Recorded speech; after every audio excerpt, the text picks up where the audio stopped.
C'est aujourd'hui un anniversaire amer pour de nombreux Égyptiens, comme nous le montre ce reportage de Claire Williot. En 2011, Jika avait 16 ans. Il était l'un des visages de la révolution.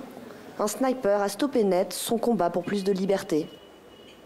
Comme tous les jeunes Égyptiens, il rêvait de révolution, de changement et de liberté. Jika et des milliers d'autres ont sacrifié leur vie et ont été tués.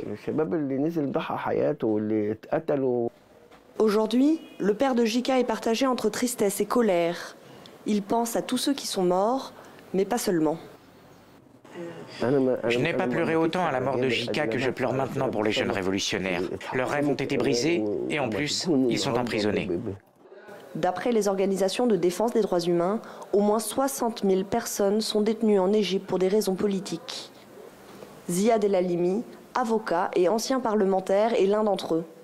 Il a été arrêté l'année dernière, accusé d'appartenance à un groupe terroriste. Le quotidien de sa mère est désormais rythmé par les visites en prison. Là, j'ai du zinc et des médicaments pour son ulcère. Et là, un appareil pour contrôler le diabète. Ikram Youssef est une ancienne journaliste et militante. Pour elle, l'histoire de la révolution égyptienne reste encore à écrire. L'histoire nous explique qu'après une révolution, il y a toujours une contre-révolution, menée par les régimes tyranniques qui refusent d'abandonner.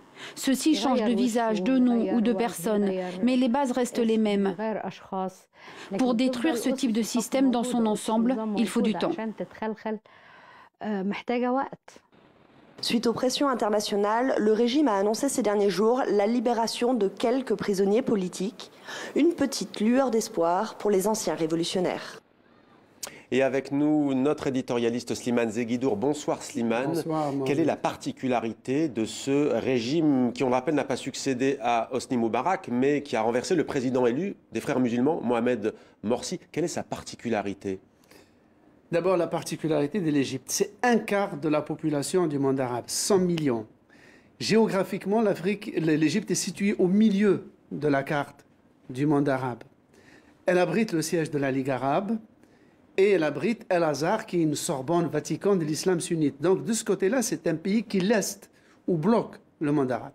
La particularité du régime, c'est que l'année prochaine, en juillet, on fêtera le 70e anniversaire de la proclamation de la République d'Égypte suite à un coup d'État militaire.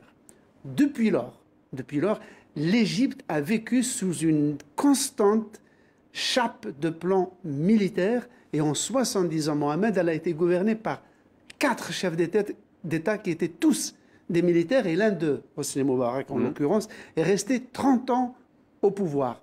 Donc c'est un régime militaire, sécuritaire, bureaucratique, policier. Et quand on dit régime militaire, l'armée, ce n'est pas l'armée au sens où on l'entend qui reste dans la caserne, c'est un État dans l'État qui contrôle un pan de l'économie? Qui contrôle 40% de l'économie du pays.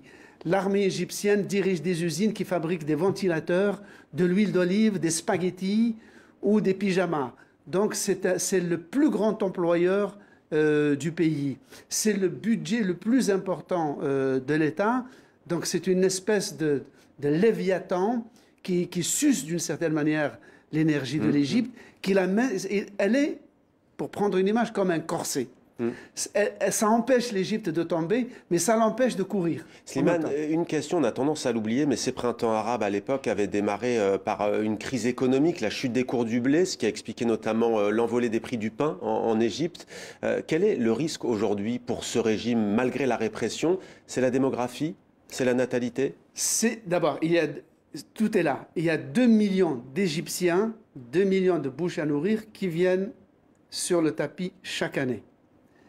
La production agricole, l'Égypte a une agriculture qui est très productive, mais elle est très largement insuffisante, notamment pour les céréales et le blé.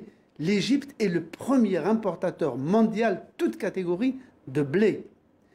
Et le malheur, c'est que le malheur et le bonheur, c'est que le pain est subventionné par l'État. Donc l'Égypte est dans ce dilemme. Ouais. Soit, quand elle emprunte à l'étranger, on lui demande d'augmenter le prix du pain. Mais elle sait que si elle augmente le prix du pain, elle explose. Ouais. Et Slimane, en 30 secondes, parce qu'on n'a pas prononcé son nom dans cet éditorial, Abdel Fattah al-Sisi, le tout-puissant maréchal, vous parlez de l'armée, pas de lui. Qu'est-ce qu'il incarne en quelques mots? La continuité sur les rails d'un régime bureaucratique, policier, militaire, dont l'alliance stratégique avec les États-Unis et les capitales de l'Europe occidentale font que si personne ne se fait la moindre illusion sur la répression sur le terrain, tout le monde est un peu penaud et a peur que s'il tombe, on puisse avoir pire que lui. Merci beaucoup Slimane pour cet éclairage donc sur ce 10e anniversaire de la révolution égyptienne.